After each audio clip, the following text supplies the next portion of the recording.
안녕하세요. 오늘도 사연 살롱을 찾아주셔서 감사합니다. 저는 경기도 과천에 살고 있는 60대 후반의 할머니예요. 예전에 인생은 60부터라는 말이 꽤 유행했던 걸 기억하실지 모르겠네요. 젊은 사람들은 잘 모를 수도 있겠어요. 하지만 제 또래인 사람들은 알 거예요. 그 말을 들었을 때는 젊은 시절이라서 코웃음을 쳤던 것 같아요. 어떻게 인생이 60부터냐고요. 60이면 다 늙고 이제 갈 날만 준비해야 된다 그랬던 시절이었거든요. 인생 황혼에 아프지 않고 고생만 안 하면 최고라고요. 이제는 100세 시대가 돼서 60살이 되어도 앞으로를 위해 할 일이 많은 때가 되었어요. 불과 20, 30년 만에 세상이 이렇게까지 바뀔 줄은 저도 몰랐네요. 제 인생도 마찬가지고요. 저야말로 평생 고생할 팔자라고 여겼는데 이제 와서 생애 최고의 날들을 누릴 줄 몰랐거든요. 어떻게 그런 일이 있었냐고요? 지금부터 이야기해 볼 테니 잘 들어주세요. 저는 지금으로 치면 지방 중소도시에 태어나서 살다가 중학생 때 서울로 올라왔어요. 아버지가 서울로 근무지를 옮기면서 오게 됐는데 그게 중학교 3학년 10월 말쯤이어서 학교에서는 친구들도 별로 사귀지 못하고 좀 외로웠던 기억이 있네요. 지방에서 왔다고 은근히 따돌리는 아이들도 있었고요. 예민한 사춘기 때라 그런지 상처도 받고 마음에 많이 박혔어요. 고등학교 입학하기 전까지 전 많이 힘들었어요. 오죽하면 도로 살던 대로 내려가자고 했을까요? 하지만 부모님은 앞으로 진로를 위해서는 서울에서 살아야 된다고 안 된다고 하셨어요. 저보다는 남동생 때문이기는 했어요. 예전에는 딸보다 아들 공부를 더 많이 시켰잖아요. 저희도 그랬죠. 저는 괜히 동생 때문에 피해본 것 같아 더 툴툴거리고 가족들하고도 말도 잘 안 하고 그랬던 기억이 나네요.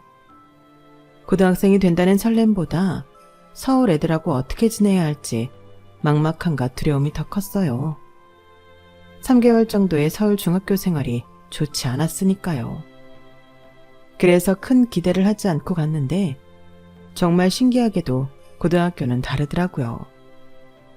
제가 학교 배정을 버스 타고 20분 정도 가는 데에 받았는데 그래서일까요? 다른 지역 애들하고 섞여 있었고 저랑 같은 반이었던 애들은 기억 없었어요. 몇 명은 같은 학교로 왔지만 다 다른 반이었고요. 의외로 아이들은 다들 활달하고 사교성이 좋아서 저 역시 잘 어울릴 수 있었어요. 제가 지방에서 살다가 온 걸로 무시하는 애들도 별로 없었고요. 어쩌다 한두 명 있기는 해도 심하지도 않았고요. 서로 이야기하고 지낼만 했죠. 저는 다시 명랑한 저 자신으로 돌아갔고 부모님도 한시름 놓으셨어요. 공부를 못하는 것도 아니고 잘하는 것도 아니었는데 대학에 갈 생각을 안 했기 때문에 크게 신경 쓰지도 않았고요. 그저 하루하루 반 친구들과 잘 지내는 게 목표인 즐거운 학교 생활이었네요. 2학년 때 반이 바뀌고도 마찬가지였고요. 그렇게 잘 지내던 어느 날 저는 바로 길 건너편 있는 남자 고등학교에 한 학생에게 고백을 받았어요. 너 홍영자 맞지? 저번에 수학여행 갔을 때 왔어. 너 노래 잘하더라. 꿈이 성악가야? 노래? 장기자랑했던 거 말이야? 잘하는지는 잘 모르겠는데 아무튼 고맙다 김석기. 제가 수줍게 고개를 숙이며 말하자 남자애는 눈이 커지며 좋아하더군요. 내 이름 안 해? 나 알고 있었던 거야? 너도 잘하더라. 기타 쳤잖아. 그래서 기억했지. 저희 둘은 쑥스러워하며 서로를 흘끔흘끔 보다가 웃었어요. 마음이 통한다는 기분이 뭔지 그때 처음 알았죠. 저희는 그 뒤로 등하굣길에 만나면 서로 인사를 했고 한 달쯤 지나고 나서 처음으로 같이 시내에 있는 빵집에서 만났어요. 일요일이었어요. 지금 생각해보니 그게 첫 데이트였네요. 석기는 아주 신사답게 제가 먹고 싶은 걸 다 골라서 사주고 집에 가서 먹으라고 빵을 또 사주더라고요. 야, 내가 이걸 어떻게 다 먹어? 내가 돼지로 보여? 집에 너만 있어. 어머니 아버지도 계시고 남동생 있다며. 남자애들 많이 먹잖아. 그리고 오늘 너 먹는 거 보니까 이거 혼자 다 먹을 수 있을 것 같은데? 야, 내가 뭘 많이 먹었다고 그래. 저는 빵봉투를 들고 석기를 때린다며 쫓아갔고 석기는 허허 웃으며 슬슬 피하는 척하더니 저한테 몇 대 맞아줬어요. 유치하지만 풋풋하고 즐거웠던 시간이었네요. 저희는 그 후 더 친해져서 방학 때도 일주일에 2번은 만났던 것 같아요. 저는 제 인생에 처음으로 시집을 사서 거기에 나오는 시를 예쁜 편지지에 정성스럽게 베껴서 석기에게 주었고 석기도 저에게 곧잘 편지를 써서 줬어요. 석기는 공부도 잘하고 책도 많이 보는 애라 좀 달랐어요. 제법 철학적인 내용도 많이 써서 보냈어요. 그 바람에 저까지 전에는 관심 없던 책을 들여다보고는 했네요. 그런 저를 보고 부모님은 신기해하셨죠. 웬일이야? 홍영자가 책을 다 보고 말이야. 그게 뭐냐? 변신? 카프카? 외국 사람 책이야? 엄마, 인생의 심오한 진리를 담고 있는 책이야. 나 독서 중이니까 조용히 나가줘. 아이고, 인물 났다. 어쩌다 책 좀 읽나 보다. 영식아, 아니 누나 왜 저런다니? 몰라, 요즘 바람나서 저래. 바람 한번 참 희한하게 났다. 뭐 책을 열심히 읽으니까 좋기는 하다. 그 시절이 제 인생에서 가장 풋풋하고 즐거웠던 것 같아요. 여름방학이 끝날 무렵 저희는 누구랄 것도 없이 서로가 서로에게 자신의 마음을 고백했어요. 야, 김석기, 좋아한다. 너는 진짜 홍영자, 성격 급한 건 알아줘야 된다니까. 이런 건 남자가 먼저 말하게 해줘야 되는 거 아니야? 내가 먼저 좋아했거든. 닭살 돋고 오글거리겠지만 제 가슴은 몽글몽글했고 하루하루가 설레고 모든 게 분홍빛인 것만 같았어요. 하지만 모든 건 변하잖아요. 세상에 변하지 않는 게 어디 있나요? 살아보니 그래요. 어릴 때는 그걸 몰랐지만요. 석기는 고3이 되고 얼마 안 돼서 온 가족이 미국으로 이민을 가게 됐어요. 석기 자신도 그걸 알게 된 건 겨울방학 때였기 때문에 상당히 충격으로 받아들였어요. 석기 집에서는 석기 동생도 석기도 공부도 잘하고 영어도 잘하니 미국에 있는 대학에 보내기 위해 큰 결심을 했다더라고요. 저도 슬펐고 석기도 슬펐어요. 나 진짜 이렇게 너랑 헤어지기 싫은데 부모님은 왜 내 생각은 물어보지도 않고 마음대로 정하신 건지 모르겠어. 다 너랑 네 동생 생각해서 하신 거잖아. 나도 너 안 갔으면 좋겠어. 근데 우리가 할 수 있는 게 없네. 저희는 서로를 붙잡고 울기도 많이 울었어요. 시간이 멈춰버렸으면 좋겠다는 말도 많이 했고요. 하지만 석기의 미국 이민은 이미 예전부터 정해진 일이었고 석기는 부모님과 떠날 수밖에 없었죠. 저희는 서로 책과 편지를 교환하고 계속 연락을 하자고 약속했어요. 하지만 그 약속은 지켜지지 않았어요. 요즘처럼 인터넷에 핸드폰에 카톡이 있어서 해외 어디에 있든지 바로 연락이 되면 모르겠지만 그때는 아니었으니까요. 오로지 국제우편에 의지해야 했어요. 석기가 저한테 편지를 보내겠다고 한 시간이 한참 지나고도 우편물은 오지 않았어요. 저의 그리움은 점차 실망으로 변했고 어느 순간 석기는 나를 잊고 거기서 잘 사나보다 하고 저도 정리를 했네요. 석기가 주고 간 헤르만 헤세의 소설책은 책장 가장 구석자리에 처박혔고 저는 더 이상 책을 읽지 않게 되었어요.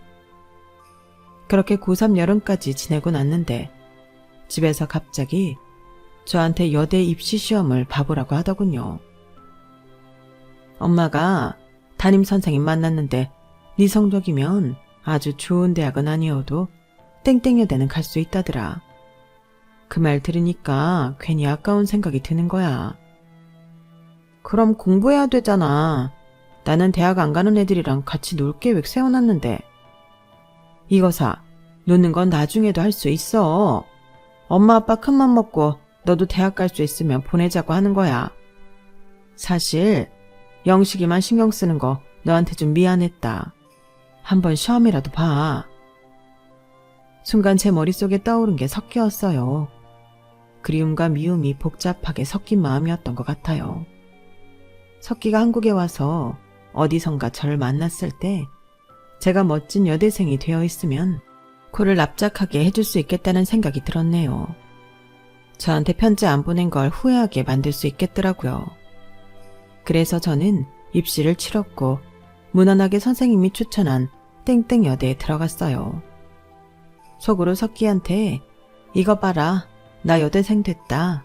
내가 이럴 줄 몰랐지. 너는 이렇게 멋진 여자를 놓친 거다. 그런 말들을 했었네요. 하지만 그것도 잠시였고 대학에 들어가서 자유롭고 즐거운 생활을 맛본 저는 점차 석기를 잊어갔고 여대 졸업할 쯤에는 옛날 추억이 되어버렸어요. 저는 졸업하자마자 엄마 친척분의 중매로 선을 보게 되었어요. 건설회사를 다니는 사람이었는데 호감이 가는 인상이었어요. 저보다 4살이 많았는데 사회생활을 한 남자가 어째 멋져 보이더군요. 저희는 둘 다 한눈에 서로에게 좋은 마음을 가졌고 결혼을 하게 됐네요. 남편은 전형적인 그 시대 남자였어요. 바깥에서 자기 일 열심히 하고 사람들 관계는 좋지만 집에서는 좀 무뚝뚝하고 육아에 신경 안 쓰는 사람이요. 그래도 시어머니가 저한테 말도 안 되는 잔소리를 하려고 들면 직접 나서서 바람막이가 되어줬어요. 저는 그것만도 참 감사하더라고요. 친구들 이야기 들어보면 안 그런 남편들도 많았으니까요. 우리 세대 남자들이 다 저렇게 멋이 없고 가부장적인 데가 있었죠. 저희는 아들, 딸 하나씩 낳은 정말 평범한 중산층 가정이었어요. 그러다가 남편이 2년간 중동에 있는 건설 현장에 나가게 됐어요. 저 혼자 아직 5살, 2살인 아이들을 키워야 된다니 솔직히 덜컥 겁이 나더라고요. 정말 2년만 있다가 오는 거죠? 회사에서 2년이라고 하긴 했는데 가봐야 확실히 알 것 같아. 안 간다고 할 수는 없는 거예요? 그럼 잘리겠지. 왜? 거기 가면 월급도 더 나오고 좋은 거 많다고. 혼자 있는 게 싫어서 그래? 당신 처가도 있고 우리 집도 있잖아. 그렇기는 한데 그래도 우리 식구랑 같아요. 우리 식구는 당신하고 우리 애들이지. 에휴, 살다 보면 다 살게 돼 있어. 2년 금방 가. 나 갔다 오면 승진도 할 거니까 조금만 참아. 어?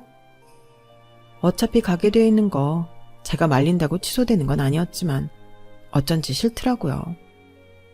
남편은 얼마 안 있어 이민 가방에 짐을 싸서 중동행 비행기를 탔고 저는 남편이 간 첫날 밤 괜히 무서워 아이들을 부둥켜 안고 꼬박 뜬 눈을 치샜어요. 남편 말대로 점차 적응하고 살기는 했지만 천둥 번개가 치는 밤이라든가 무슨 사고 뉴스가 크게 난 날에는 겁이 나서 어쩔 줄 모르겠더라고요. 아이들은 그런 저를 붙잡고 무섭다고 하니 티를 내지도 못했어요. 저는 엄마잖아요. 어떻게든 아이들을 지켜야 했으니 속으로는 덜덜 떨면서도 괜찮다, 엄마가 있다 그랬었네요. 특히 밤에 마당에서 무슨 소리가 나면 혹시 도둑이라도 들어온 건 아닐까 하고 긴장하고 떨었어요. 그런 일은 없었지만요. 그렇게 1년 반 정도 지났을 때였어요. 새벽에 저희 집 거실 전화기가 요란하게 울렸어요. 순간 뭔가 잘못됐구나 하는 예감이 들었어요. 그 시간에 전화가 올 일이 없잖아요. 남편은 편지가 들어있는 소포를 보냈었지 전화를 한 적은 없었어요. 저는 제 예감이 틀리기를 바라며 전화를 받았어요. 아니나 다를까 그 전화는 남편 회사 서울 본사에서 온 전화였어요. 홍영자 사모님이시죠? 여기 땡땡건설 서울 본사. 저는 이정길 부장입니다. 저기 부군이신 박상일 과장이 중동에서 사망하셨습니다. 이런 소식 전하게 돼서 정말 참담합니다. 저는 귀가 멍해졌고 더 이상 무슨 말을 하는지 들리지 않았어요. 잠깐 혼절을 했는지 정신이 들고 보니 앞집 아주머니가 제 손발을 주무르고 있었고 아이들은 제 옆에서 울고 있더라고요. 아니 내가 두부조림 좀 주려고 왔는데 암만 불러도 답이 없잖아. 근데 소희가 뛰쳐나오면서 우는 거야. 엄마가 안 일어난다고. 얼마나 놀랐는 줄 알아? 저는 여전히 정신이 멍해서 전화기를 들고 다시 본사에 전화를 했어요. 남편 회사에서는 제가 새벽에 들었던 말을 똑같이 했어요. 공사 현장에서 인부들 실수로 크레인에 받쳐 죽었다는 거였어요.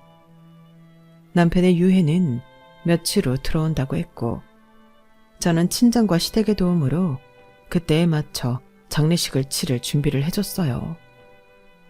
그리고 비행기로 남편의 유해가 있는 관이 나와 저와 아이들 쪽으로 오는데 그때야 남편이 죽은 게 진짜구나 싶더군요.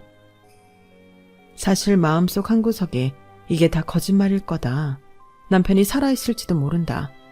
그런 희망을 품고 있었어요. 남편이 죽은 건 현실이었어요. 이제 더는 피할 수 없었어요. 남편의 관을 따라가며 저는 그치지 않은 눈물을 펑펑 흘렸어요. 장례식 치르는 동안도 제 눈물은 마르지 않았네요. 장례가 다 끝나고 며칠을 집에서 멍하니 정신 나간 사람처럼 있었어요. 친정 엄마가 오셔서 아이들도 봐주시고 저 먹을 것도 챙겨주셨어요. 제가 죽도 잘 못 넘기니 친정엄마는 눈물을 쏟으시며 저한테 사정했어요. 영자야, 제발 먹자. 너는 살아야지. 애들은 어떡하려고 그래, 어? 이제 기운내고 앞으로 살 생각을 하자. 엄마의 간절한 바람이 마음에 닿았는지 그때부터 내 새끼들이 어떻게 하고 있는지가 보이더라고요. 그새 어딘가 꼬질꼬질해지고 제 눈치만 보는 아이들을 보니 이래서는 안 된다는 생각이 들었어요. 저는 엄마 말대로 죽부터 시작해서 밥을 먹고 기운을 차리기 시작했어요. 두어 달 지나니 남편 회사에서 보상금과 위로금이 나왔어요. 그 돈이 하나도 반갑지 않았지만 아이들과 살아야 했기에 받아야만 했죠. 남편이 죽고 남긴 돈이라는 생각에 통장을 보기도 겁이 났어요. 그런데 얼마 후 시댁에서 연락이 왔어요. 시부모님이 저를 보자고 하시더라고요. 남편 장례식이 끝나고 전화 한 번 없었다가 연락이 와서 저는 불이 나게 시댁으로 갔어요. 시부모님도 많이 마르셨고 특히 시어머니는 안색이 많이 안 좋았어요. 시어머니는 저한테 생각지도 못한 말을 했어요. 사람 마음이 처음에는 너도 딱하고 애들은 어쩌나 싶었는데 시간이 갈수록 내 아들이 아까워 죽겠더라. 네가 특별히 마음에 드는 구석은 없었지만 그렇다고 싫거나 그런 건 아니었다. 근데 생때 같은 내 아들 죽고 점점 드는 생각이 너 먹여 살리려다 이렇게 된 것 같아. 너무 속상하고 억울해. 남의 나라에서 그렇게 가버린 내 아들이 가엾고 불쌍하고. 그래서 말인데 나 네 앞으로 나온 위로금은 받아야겠어. 아니면 내가 어떻게 위로를 받겠어? 그리고 우리 되도록 만나고 살지 말자. 너 보상금이면 애들하고 먹고 살 거 아니겠니? 너 사지 멀쩡한데 어디 나가서 일이라도 하면 되고 나 애들한테 큰일 있는 거 아니면 안 보고 살고 싶다. 그렇게 하자. 시부모님 심정이 이해되지 않는 건 아니었어요. 저 역시 죄인 같았으니까요. 저는 두말 없이 시부모님께 위로금을 드렸고 그때부터 시댁과는 거의 절연 상태로 살게 됐어요. 지금까지 시부모님은 돌아가시기 전 아이들이 대학에 들어갔을 때 축하한다고 금일봉과 반지를 선물해 주신 것 외에는 정말 거의 저를 보자고 안 하셨네요. 남편 제사도 거기서 따로 했고요. 저는 저대로 했고요. 그때부터 저는 생활전선에 뛰어들었어요. 돌아보면 인생 하루하루가 전쟁 같았어요. 남편 회사 선배의 도움으로 한 사립중학교의 행정실에서 근무하게 되었는데 저보다 젊은 직원이 자기가 먼저 들어왔다고 사사건건 통제하려고 들어서 참 힘들었어요. 다른 사람들 앞에서 은근히 제가 일을 못한다는 식으로 이야기하고요. 저도 제가 부족한 건 알고 있지만 그런 식으로 대하니 참 모욕적이고 힘들더라고요. 그래도 저는 아이들하고 먹고 살아야 했어요. 꾹 참고 다닐 수밖에 없었죠. 어쩌면 그 여자는 제가 버텨야만 되는 걸 알고 괴롭혔는지도 모르겠네요. 남편이 죽고 혼자 아이 둘 키운다고 했을 때 저를 외계인 보듯 혐오스럽게 쳐다보던 눈빛이 지금도 안 잊혀지거든요. 저는 어떻게든 직장을 다녀야만 해서 모든 걸 참으면서 일했어요. 저 혼자 남아서 다른 사람들 일까지 다 해도 그랬죠. 그렇게 너무 혹사한 탓이었을까요? 저는 관절염에 심장 두근거림, 거기다 가끔 눈앞이 캄캄해서 아무것도 안 보이는 증세까지 나타났어요. 지금 생각해보면 이게 다 스트레스로 인한 공황장애인 것 같은데 당시에는 그런 진단을 내리지 않았던 것 같아요. 대학병원까지 가서 검사를 다 했는데 간이 좀 안 좋고 갑상선 항진증이 있는 것 외에 다른 인상은 없다고 하더군요. 하지만 간질환과 갑상선 항진증도 푹 쉬지 않으면 어떻게 될지 몰랐기에 저는 학교를 그만둬야 했어요. 제 병이 잠깐 쉰다고 치료되는 게 아니라 언제 쉴지도 모르겠고 결국 그렇게 되면 학교에서 저를 해고하게 된다고 해서 먼저 사표를 내야 했어요. 그게 6년 만이었네요. 아이들은 한참 돈 들어갈 때였고 큰애가 중학생이 되어 예민할 때라 걱정이 많았어요. 제 병들이 마음을 편안하게 갖고 잘 먹고 잘 쉬어야 되는데 그러지를 못했어요. 결국 저희는 살고 있던 집을 팔고 조금 평수가 적은 곳에 전세로 가야 했어요. 4층 건물에 1층은 가게가 있고 나머지 거주지인 작은 복합 건물이었고요. 저는 이사 후 6개월 만에 재취업에 도전했지만 그 당시 저처럼 애 있는 40대여 가는 여자를 선뜻 채용해주는 회사는 없었어요. 제가 특출난 재능이나 기술이 있었던 것도 아니니까요. 그러다가 간 곳이 대형 마트였어요. 상품들 들어오는 걸 체크하고 각 매대로 분배하는 일을 했죠. 전에 회사보다 월급이 적었기 때문에 말 그대로 허리띠를 졸라 매야 했어요. 애들이 친구들 하는 건 다 해보고 싶을 때인데 그렇게 못해주는 것도 너무 미안했죠. 이따금 친정 부모님이 아이들 용돈도 주시고 저희 생활비도 보태주셨는데 그건 애들 학원비를 써야 해서 통 여유가 없었어요. 마트에서도 시간이 지나고 나니 그래도 제가 일 잘한다고 좀 더 좋은 자리로 가게 되고 월급도 조금 오르더라고요. 그저 열심히 사는 수밖에 없었어요. 그러다 보니 어느덧 딸아이가 대학생이 되고 아들이 고등학교 입학을 했죠. 친정아버지가 돌아가신 해이기도 했어요. 얼마 후 친정엄마도 돌아가셨고요. 엄마는 돌아가시기 며칠 전 제 손을 꼭 붙잡고 이렇게 말씀하셨어요. 미안하구나. 우리가 넉넉했으면 너네 고생 안 시켰을걸. 아니요 엄마. 그런 말 하지도 마. 엄마 아버지 없었음 나 버티지도 못했어. 영자야, 살다 보면 좋은 날 온다. 그러니 용기 잃지 말고 살아야 돼. 엄마, 이 나이에 내가 뭘 바라겠어. 우리 애들이나 잘 됐으면 좋겠어.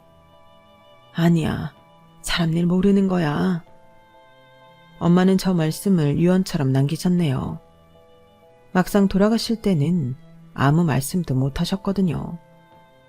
실은 부모님이 돌아가시면서 제 앞으로도 유산을 좀 남겨놓으셨는데 남동생이 중간에서 어떻게 했는지 제 수중에는 3천만 원만 남고 부모님 집이며 다른 예금 같은 건 전부 남동생한테 갔어요.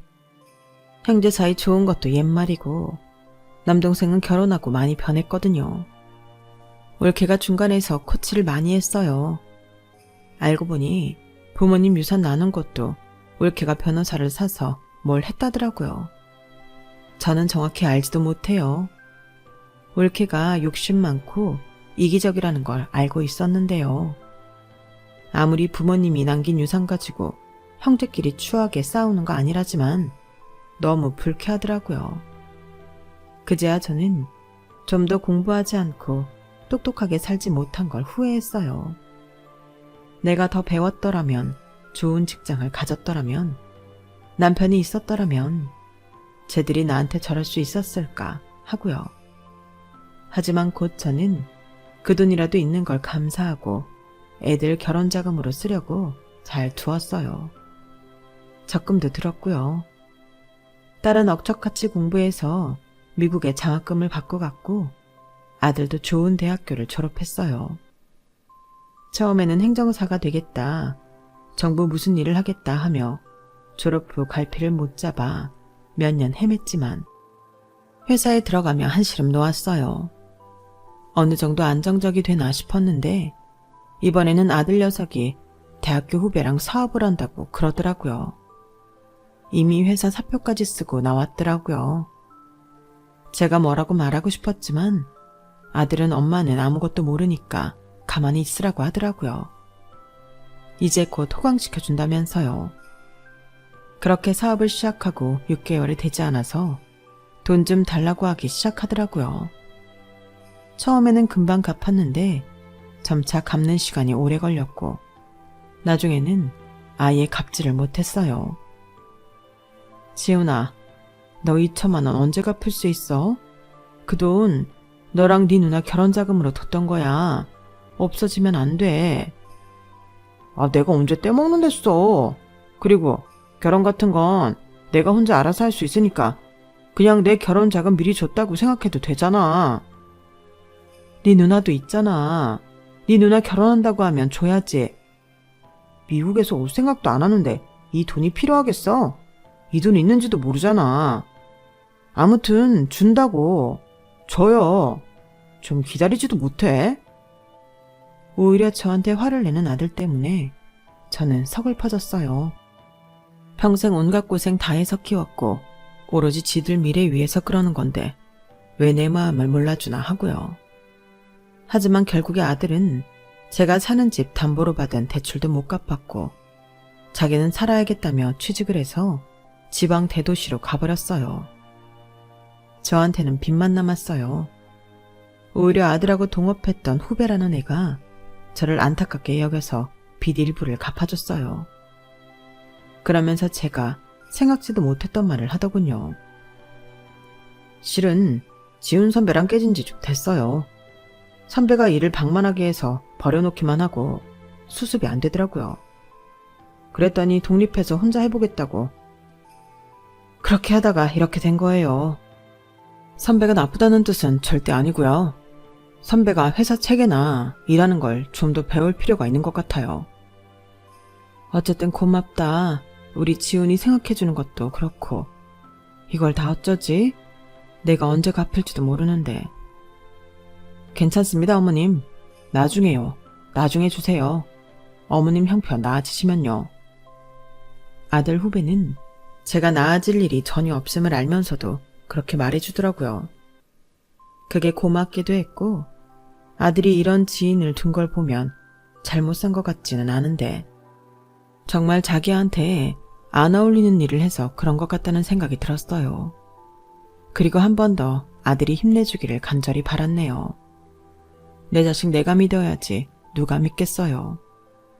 저는 작은 원룸으로 더 이사를 하고 버스 타고 20분 가는 데에 있는 큰 식당에 취직을 했어요. 주방 설거지에 청소가 제 할 일이었네요. 하루하루 아들이나 딸한테서 좋은 소식이 없나 기다리며 살던 어느 날이었어요. 제 핸드폰으로 전화가 왔는데 낯선 번호가 뜨더군요. 하도 사기도 많고 이상한 광고도 많아 안 받았는데 같은 번호로 몇 차례 더 오는 거였어요. 저는 일단 무시하기로 했고 책등으로 출근을 했죠. 다른 사람들 오기 전에 주방 바닥을 싹 청소하고 뒷문으로 나가서 대걸레를 빨았어요. 그러고 잠시 앉아서 쉬는데 누가 저한테 다가오더라고요. 말끔하게 양복을 입고 머리가 희끗한 남자였어요. 가만히 그 얼굴을 보던 저는 어딘가 낯익다 싶어서 멍하니 있었죠. 그런데 그 남자가 먼저 입을 열었어요. 저기 홍영자 씨 아닌가요? 홍영자 씨 맞죠? 네, 제가 홍영자 맞는데. 누구시... 잠깐, 너 석기니? 김석기? 야, 용케 나를 알아보는구나. 제가 말하자마자 석기는 눈물을 흘리더군요. 늙고 주름졌지만 석기는 고등학생 때 얼굴을 여전히 갖고 있었어요. 저는 반가우면서도 제 처지가 좀 부끄러웠어요. 보아하니 석기는 차림새도 고급스럽고 안색도 좋은 게 살만한 것 같더라고요. 아니 근데 어떻게 나를 알아보고 이 골목에 들어온 거야? 나 많이 변했을 텐데. 그래도 네 모습 남아있어서 알겠다. 내가 전화를 했는데 계속 안 받더라고. 혹시 번호가 틀렸나 해서 말이야. 아, 그 전화 네가 한 거였어? 아니 어떻게 전화번호까지 알고. 잠깐만. 너 이제 한국에서 사니? 그렇게 우왕좌왕 저희는 대화를 이어갔고 그동안 석기의 사정을 알게 됐어요. 미국으로 건너간 석기네는 바로 짐을 잃어버려서 한동안 고생하고 계약해뒀던 집도 찾아갈 수 없었대요. 나오기로 한 사촌이 날짜를 착각해서 그날 나오지 않았다나요. 짐 찾는 데에 2달은 걸려서 그간 아무것도 못했고 사촌이 하는 슈퍼마켓에서 일을 도우며 거기서 쪽잠을 잤다네요. 그러다가 짐을 찾고 집 계약서도 찾아서 겨우 자리를 잡았지만 석기도 동생도 미국 공부를 따라가느라 너무 힘들었대요. 석기는 고등학교를 다시 다녔다는군요. 그 난리통에 니네 집 주소 잊어버리고 우리는 거기서 또다시 동부를 이사를 하고 하여간 아주 일들이 많았어. 나랑 동생이 대학 졸업해서 자리 잡을 때까지 다들 정신이 없었던 것 같아. 석기는 법대를 졸업하고 로스쿨을 나와 변호사로 일을 했고 동생은 의사가 되었으니 그 시간이 얼마나 길었겠어요. 그동안 온 가족이 같이 고생을 했다더라고요. 나중에 니네 집 쪽으로 연락을 해봤는데 니네는 이사가고 없더라. 그랬지. 나 결혼하고 부모님도 이사가고 동생도 딴 데 갔으니까. 나도 거기 생활에 적응하고 어떻게든 살아남으려고 하다 보니 연락도 못하고 살았네. 그래도 나 너 잊지 않았다. 내가 딸이 하나 있는데 걔가 한국에서 일을 하게 됐거든. 이참에 나도 한국에 들어오자 싶었어. 마누라는 10년 전에 저 세상에 갔고 그 뒤로 쭉 네 생각만 했어. 석기는 한국에 오자마자 저를 찾았다고 하더라고요. 아들 때문에 팔게 된 집까지 찾아갔다가 거기서 이웃한테 제 이야기를 듣고 전화번호도 알게 됐다고요. 저도 제 남편이 중동에서 사고로 먼저 떠난 얘기와 이런저런 살아온 얘기를 했네요. 야, 나 너 만나면 자랑하려고 땡땡여대 갔어. 근데 대학 나오면 뭐하니? 별다른 기술 없는 할머니는 이런 데서나 일해야지 뭐. 석기는 그런 내 손을 잡으며 이렇게 말했어요. 영자야, 우리 남은 인생 같이 하면 안 될까? 내가 딸한테도 네 얘기 다 했거든. 너무 낭만적이라고 꼭 만나라고 하더라. 미국에서 자라내라 그런지 생각이 개방적이었던 것 같아요. 저는 물론 좋았지만 제가 너무 신세지는 게 될까봐 선뜻 대답을 못했어요. 나는 네가 다른 거 따지지 말고 우리 어릴 때처럼 그렇게 순수하게 같이 해주면 좋겠다. 어? 첫사랑이잖아. 첫사랑 맞지? 제 얼굴은 18 소녀처럼 빨개졌고 결국 고개를 끄덕였어요. 그렇게 50여 년 만에 만난 나의 첫사랑은 저를 데리고 자기 딸에게 소개해 주었고 몇 달 후 저는 석기와 함께 살게 되었죠. 바로 지금 살고 있는 동네네요. 저희는 그 옛날처럼 농담 따먹기도 하고 가끔 투닥거리기도 하며 지냈어요. 그러다가 석기는 아들 때문에 저한테 빚이 좀 남았다는 걸 알고 자기가 고문으로 있는 법무법인 변호사랑 통화를 하더라고요. 그러더니 얼마는 변제를 하고 얼마는 없었던 걸로 됐는데 그게 아들이 돈을 갚은 게 안 갚은 걸로 되어 있었다고 해요. 동대문 큰손 할머니라는 여자한테 빌린 돈이라는데 장부를 고의로 잘못 썼는지 아무튼 기록이 잘못됐었다고 하더라고요. 석기가 아들 통장하고 제 통장조회 전부 다 하면서 알아낸 거였어요. 그러고 나자 아들 녀석도 저한테 연락을 했더라고요. 엄마, 그때는 미안했어요. 나도 잘하고 싶었는데 뜻대로 안 되니까 너무 초조하더라고요. 나도 다른 애들처럼 잘 돼서 엄마 호강시켜주고 싶었는데 엄마한테 화만 내고 고생만 시키고 불효짓만 잔뜩 했네. 살다 보면 그럴 수 있어. 그걸 다른 사람한테 안 하고 엄마한테 해서 오히려 다행이야. 저는 석기를 만난 이야기를 아들한테 했고 아들은 그걸 담담하게 받아들이더라고요. 딸도 그랬고요. 딸도 정말 오랜만에 연락이 돼서 저희는 딸이 한국에 오고 나서 다 같이 만나기로 했어요. 그렇게 석기랑 석기딸 그리고 저랑 제 아들딸이 한 번에 만났어요. 같이 식사를 하려니 어색하기도 했지만 다행히 석기와 석기딸이 분위기를 잘 잡아주어서 좋은 시간이 됐네요. 나중에 딸이 그러더라고요. 우리 집이 가난한 게 할머니 말대로 엄마 탓 같아서 한동안 엄마 미워했어. 그 말도 안 되는 할머니의 심통을 그대로 믿고 미국에 갔는데 엄마 생각도 많이 났지만 내가 못되게 군 게 있으니까 연락을 자주 못하겠더라고. 엄마, 지금 저분 만난 거 엄마 그동안 살아온 거 보상 같아. 행복해 엄마. 이제 나도 자주 연락할게. 그렇게 저는 아들, 딸과도 다 관계회복을 했고 정말이지 꿈에서나 이런 날이 오려나 했던 시간들을 보내고 있어요. 이 모든 게 석기가 저를 찾았기 때문이었죠. 지금은 석기 딸하고도 잘 지내고 있고 아들, 딸하고도 자주 연락하며 살고 있네요.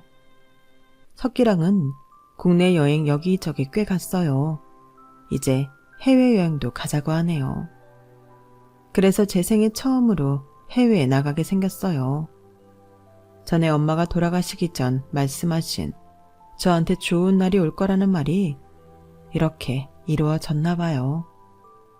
엄마한테 좋은 말 해주고 떠나서 고마웠다고 나중에 만나면 꼭 이야기해야겠어요. 제 이야기는 여기까지예요. 긴 이야기 들어주셔서 다들 감사하고요. 건강하고 행복하세요. 여러분, 사연 댓글에 응원과 현명한 조언 부탁드려요. 좋아요와 구독은 저에게 큰 힘이 됩니다. 오늘도 좋은 일 가득하세요.